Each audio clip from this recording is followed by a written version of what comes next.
Hello student, आज की online class में हम class 9 Hindi medium subject science का बायोलॉजी चैप्टर और लेसन 7 न्यू लेसन स्टार्ट करेंगे बच्चों। लेसन 7 जीवों में विविधता, डाइवर्सिटी इन लिविंग ऑर्गेनिज्म। जीवों में विविधता जिसे इंग्लिश में कहते हैं डाइवर्सिटी इन लिविंग ऑर्गेनिज्म। ये एक न्यू लेसन है आपका और आपके बायो चैप्टर का ये लास्ट चैप्टर है जो मैं आज पढ़ा रहा हूँ। इसके बाद अपन सब लोग केवल रिवाइज करेंगे। तो आज इस न्यू लेसन का पहला टॉपिक है जीवों में विविधता। जीवों में विविधता के बारे में पढ़ेंगे। जीवों में विविधता का मतलब होता है बच्चों विभिन्नताएं। आप पर्यावरण में, प्रकृति में या पृथ्वी में देखते हैं कि बहुत सारे जीव जंतु और पेड़ पौधे हैं जिनकी शारीरिक बनावट अलग अलग है, जिनके शरीर की संरचना अलग अलग है, जिनकी ऊंचाई, लंबाई, कलर, काम करने का तरीका यानी उनकी कार्य की भिन्नताएं भी पाई जाती है। अर्थात जैव विविधता का मतलब होता है जीवों में पाया जाने वाला विभिन्नताएं। अलग अलग जीवों में अलग अलग प्रकार की विविधताएं होती है। कुत्ता अलग टाइप का दिखाई देता है, बिल्ली अलग टाइप की दिखाई देती है। एक छोटा सा जंतु होता है जिसको हम सूक्ष्म आंखों से नहीं देख सकते, अमीबा, यूग्लिना, पैरामीशियम। एक वायरस ऐसा होता है जो कि पूरी दुनिया को हिलाकर रख सकता है, जैसे कि आप जानते हैं कोरोना वायरस। इसके अलावा बड़े जीव भी होते हैं। आप एक बड़ा जीव देखते हैं, हाथी कितना बड़ा होता है। और इसके अलावा सबसे बड़ा जीव जो होता है नील व्हेल, समुद्र में पाई जाती है। इसी तरह पेड़ पौधे में आप देखेंगे तो छोटे पौधों में शैवाल, जिसको हम काई कहते हैं बच्चों, फफूंद, मशरूम, ये छोटे पौधे होते हैं। इसके अलावा बड़े पौधे, रेडवुड का पौधा, यूकेलिप्टस, बरगद, पीपल, जो साइज में बड़े होते हैं, हैवी होते हैं। तो इस तरह से जीवों में जो भिन्नताएं पाई जाती हैं, जो अलग अलग प्रकार की क्वालिटीज या गुण पाए जाते हैं, उसे हम जीवों में विविधता कहते हैं। परिभाषा के रूप में हम कह सकते हैं शारीरिक, मानसिक, व्यवहारिक एवं क्रियात्मक रूप से। शारीरिक, मानसिक, व्यवहारिक एवं क्रियात्मक रूप से जीवों में पाए जाने वाले अंतर को या परिवर्तन को हम जैव विविधता या जीवों में विविधता कहते हैं। जैसे जंतु में आप देख सकते हैं, लिख सकते हैं जंतु में अमीबा, यूग्लिना, पैरामीशियम, मनुष्य, कुत्ता, बिल्ली, गाय, हाथी, नील व्हेल, अलग अलग क्वालिटी के। इसी तरह पौधे में आप देख सकते हैं फफूंद, जिसको हम कवक कहते हैं, शैवाल, जिसको हम काई कहते हैं, जो छोटे होते हैं, मशरूम। इसके अलावा झाड़ियों में आप लिख सकते हैं झाड़ी, साग, आम वृक्ष में लिख सकते हैं, और सबसे बड़े वृक्ष में बरगद, पीपल, रेडवुड, यूकेलिप्टस, अलग अलग वैरायटी होती है। ये सब जीवों में क्या होती है बच्चों? विविधता। सेकेंड टॉपिक है हमारा आज का, जीवों का वर्गीकरण क्यों जरूरी है। जीवों का वर्गीकरण। वर्गीकरण का मतलब होता है अलग अलग वर्गों में बांटना। जैसे आप लोग जानते हैं, आप 9th क्लास में हैं, तो जब संख्या ज्यादा हो जाती है 9th क्लास में, और तो हम उनको 9A, 9B, 9C अलग अलग कमरों में विभाजित कर देते हैं। या आप लोग रिजल्ट देखते हैं तो किसी को A ग्रेड मिलता है, किसी को B ग्रेड मिलता है, किसी को C ग्रेड मिलता है, किसी को D। तो ये जो ग्रेड मिलते हैं ये उनके गुणों पे डिपेंड करता है। अच्छा तेज बच्चा है, अच्छे नंबर पाया, वो एक्सीलेंट हो गया A ग्रेड में। थोड़ा उससे कम पाया वो B ग्रेड में, उससे थोड़ा कम पाया C ग्रेड में, और बहुत वीक या कमजोर बच्चा है तो उसको D ग्रेड में। तो हम उसकी कैपेसिटी, उसके कार्य करने की क्षमता, उसके पढ़ाई करने के तरीकों के आधार पर हमने 4 ग्रुप बनाया। ठीक उसी प्रकार पृथ्वी पर बहुत सारे जीव जंतु और पेड़ पौधे हैं। आप देखते हैं कि बहुत अलग अलग वैरायटी के पेड़ पौधे पाए जाते हैं। कुछ छोटे होते हैं, कुछ पानी में रहते हैं, कुछ जमीन में रहते हैं, कुछ रेगिस्तान में रहते हैं, ठीक है, कुछ बहुत बड़े होते हैं। इसी तरह जंतु भी आप देखते हैं कि कुछ सूक्ष्म जीव होते हैं जो दिखाई नहीं देते, कुछ जीव जहरीले होते हैं, कुछ जीव पालतू होते हैं, कुछ जीव जंगली होते हैं, कुछ की साइज कम होती है, कुछ बड़े साइज के, जैसे हाथी से बड़ा नील व्हेल, समुद्र में पाई जाने वाली मछली जो 30 हाथी के बराबर होती है। तो इस तरह से जीव बहुत अलग अलग प्रकार के जीव होते हैं प्रकृति में। तो वैज्ञानिकों को एक समस्या का सामना करना पड़ा, इस विभिन्न प्रकार के जीव जंतु के बारे में अध्ययन करने में लोगों को, वैज्ञानिकों को परेशानी हो रही। तब साइंस के वैज्ञानिकों ने किसी भी पर्टिकुलर किसी एक जीव के बारे में जानकारी प्राप्त करने के लिए या किसी जीव जंतु और पेड़ पौधे का अच्छी तरीके से अध्ययन करने के लिए और अध्ययन को सरल बनाने के लिए जीवों का वर्गीकरण किया। इसलिए जीवों के वर्गीकरण की आवश्यकता पड़ी। हम इस वर्गीकरण में जीवों को उनके गुणों के आधार पर, उनके लक्षणों के आधार पर, उनके शारीरिक बनावट के आधार पर, उनकी कार्य क्षमता के आधार पर आवश्यकता पड़ती है। तो इस तरह से जीवों का वर्गीकरण क्यों पड़ा? उसके अध्ययन को सरल और सुचारू रूप से बनाने के लिए, ताकि हर व्यक्ति उसके बारे में जानकारी प्राप्त कर सके। थर्ड टॉपिक है बच्चों आज का, वर्गीकरण का आधार। किस आधार पर वर्गीकरण वैज्ञानिकों ने किया? तो वर्गीकरण के आधार पे हम पढ़ेंगे बच्चों, किसी भी जीव की कोशिका, पहला पॉइंट है कि किसी भी जीव की कोशिका की संरचना के आधार पर जीवों का वर्गीकरण किया गया। कई प्रकार के जीव ऐसे होते हैं, सूक्ष्म जीव जिसमें केंद्रक और केवल जीवरस होता है, इसे एक कोश की जीव कहते हैं। यूकैरियोटिक वाले, सॉरी प्रोकैरियोटिक, जो पूरी तरह विकसित नहीं है, तो जिनमें ऐसी कोशिका होती है उनको सूक्ष्म जीव में रख दिया गया। कुछ जीवों की कोशिका विकसित होती है बच्चों, केंद्रक पाया जाता है, रिक्तिकाएं होती है, माइटोकॉन्ड्रिया होती है, गोल्गी बॉडी होती है, गुणसूत्र भी होते हैं, राइबोसोम भी होता है, जीवरंध्र भी होता है, यानी वो कोशिका पूरी तरह विकसित होती है। तो ऐसी कोशिका को हम यूकैरियोटिक कोशिका, पूर्ण विकसित कोशिका कहते हैं। तो इसे बृहद जीवों में लगाया गया।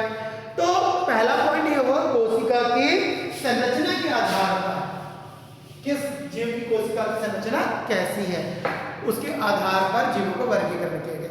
सेकेंड पॉइंट, पहला जाना है संरचना।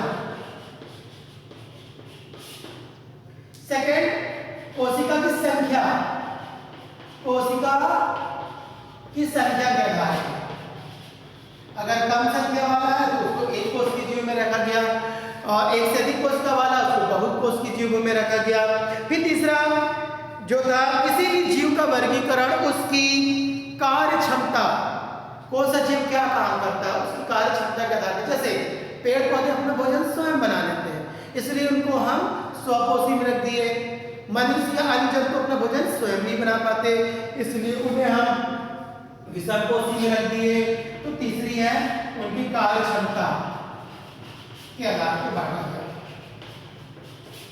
चौथा पॉइंट है बच्चों, कार्य क्षमता के बाद जीवों में भोजन निर्माण की क्रिया के आधार पर। कुछ जीव अपना भोजन स्वयं बनाते हैं प्रकाश संश्लेषण की क्रिया द्वारा, कुछ जीव अपना भोजन स्वयं नहीं बनाते।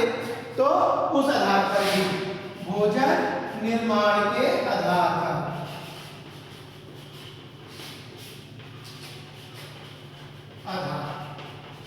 और लास्ट पांचवा पॉइंट, जीवों के शारीरिक संगठन, यानी जीव का शरीर किस तरह से बना हुआ है।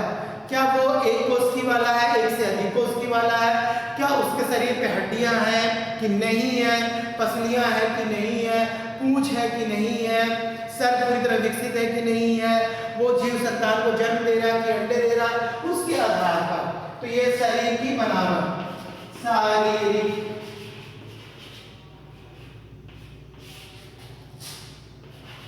बनावट के आधार पर। तो इस तरह से जीवों का वर्गीकरण किया। नेक्स्ट टॉपिक है आज का जैव विकास की अवधारणा।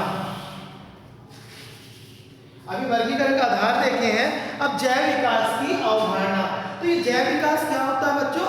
जीवों का विकास। प्रारंभिक समय में जीव एक कोशिका वाले थे, धीरे धीरे उनके विकास हुआ, उनकी केंद्रक पूरा विकसित हो गया, गुणसूत्र बनने लगे, माइटोकॉन्ड्रिया का निर्माण हुआ, गोल्गी कॉम्प्लेक्स बन गया, राइबोसोम बनने लगा, जीवरंध्र पूरा विकसित हो गया। तो बड़ा कोशिका, पूर्ण विकसित कोशिका कोशिका बनी। प्रारंभिक कोशिका थी जो प्रोकैरियोटिक, वो विकसित होकर किसमें बदल गई? यूकैरियोटिक में, पूर्ण विकसित कोशिकाओं में। फिर इसके बाद क्या हुआ?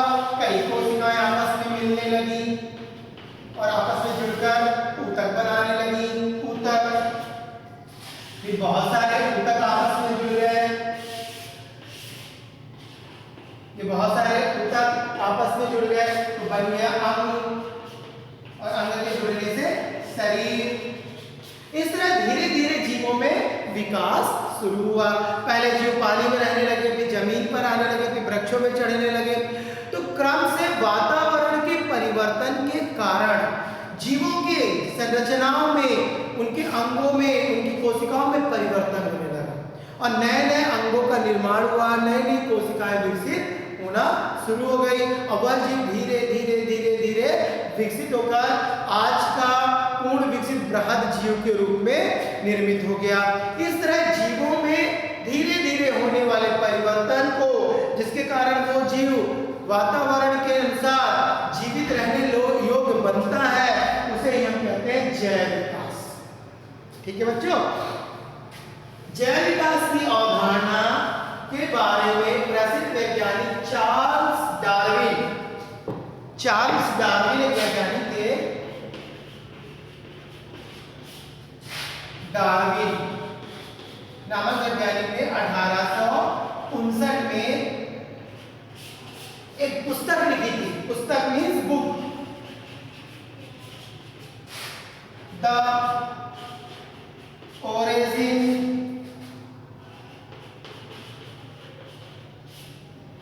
origin of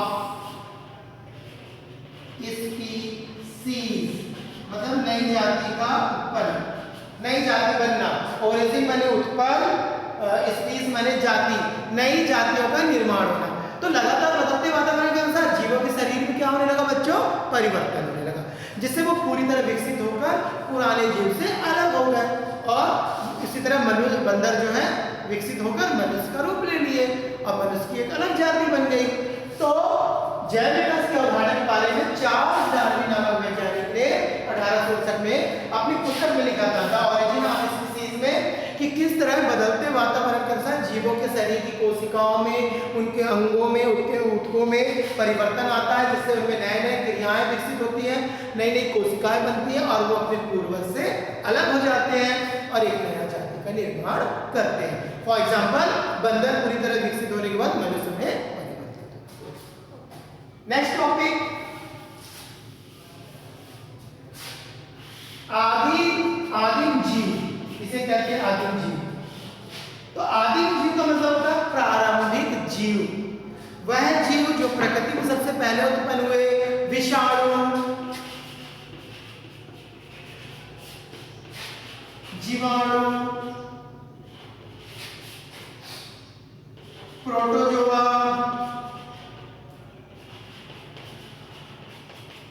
कवक, शैवाल, अमीबा, etc. एक्सेट्रा आदि। तो आदिम जीव वह जीव होते हैं जो प्रारंभिक जीव होते हैं, जो पूरी तरह विकसित नहीं होते हैं, नहीं हुए थे, बहुत सूक्ष्म थे, जिन्हें हम स्वतंत्र आंखों द्वारा नहीं देख सकते थे।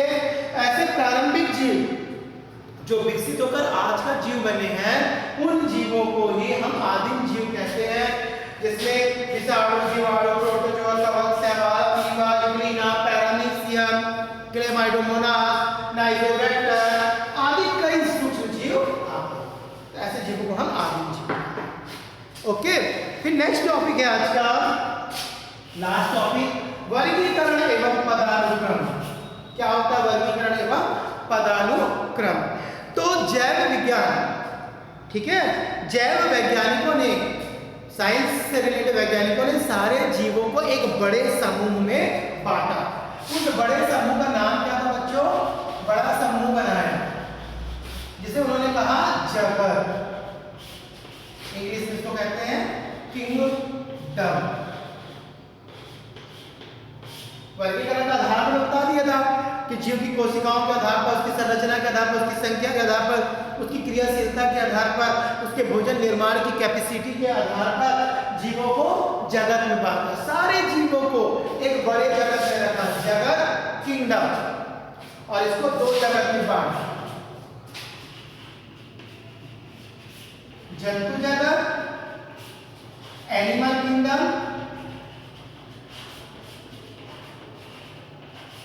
जिसमें सारे जानवर आते हैं, और दूसरा पादप जगत, प्लांट किंगडम, इसमें सारे पेड़ पौधे आते हैं जो अपना भोजन स्वयं किंगडम। तो वैज्ञानिकों ने पूरे विश्व के जीवों को दो इसमें बांटा, सबसे पहले जगत में रखा, उस बड़े समूह को दो जगत में बांटा, जंतु जगत जिसमें जानवरों को रखा, और दूसरा पादप जगत जिसमें उन्होंने प्लांट को रखा। इसके अलावा फिर इसको कई उपवर्गों में बांटा गया, जिसमें प्रसिद्ध वैज्ञानिक R.H. व्हिटकर नामक वैज्ञानिक ने 5 जगत बनाए। R.H. व्हिटकर ने 5 जगत बनाया था। इन 5 जगत के अपन नाम याद करेंगे, मोनेरा, प्रोटिस्टा, इसका डिटेल अपन नेक्स्ट क्लास में पढ़ेंगे, कवक जिसको हम फफूंद कहते हैं, प्लांटी जिसे हम पादप कहते हैं, और एनिमीलिया जिसको हम कहते हैं जंतु। ठीक है, तो R.H. व्हिटकर नामक वैज्ञानिक ने पूरे ब्रह्मांड के जीवों को 5 जगत में बांटा, मोनेरा, प्रोटिस्टा, कवक, प्लांटी, एनिमीलिया या जंतु जगत। इसके बाद जीवों में और गुणों के आधार पर जो पदानुक्रम, वर्गीकरण का जो पदानुक्रम बना वो ऐसा था, पदानुक्रम, ये उपवर्ग होते हैं। पदानुक्रम बनाया, सबसे पहले जगत, इसको कहते हैं हम किंगडम, सबसे पहले जगत का निर्माण हुआ, फिर दूसरा संघ, फाइना, इंग्लिश में इसको कहते हैं फाइना, फिर वर्ग,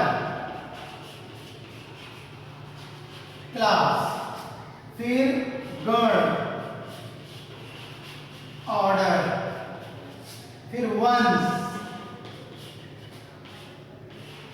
जीनस, और फिर जाति, स्पीसीज। इस तरह से पदानुक्रम बनाया गया जीवों को वर्गीकरण में। पहले जीवों को किस जगत में रखा गया, फिर उसको किस संघ में रखा गया, फिर उसको किस वर्ग में, किस गण में, फिर किस वंश में, और लास्ट में किस जाति में रखा गया। तो ये उसका पदानुक्रम था।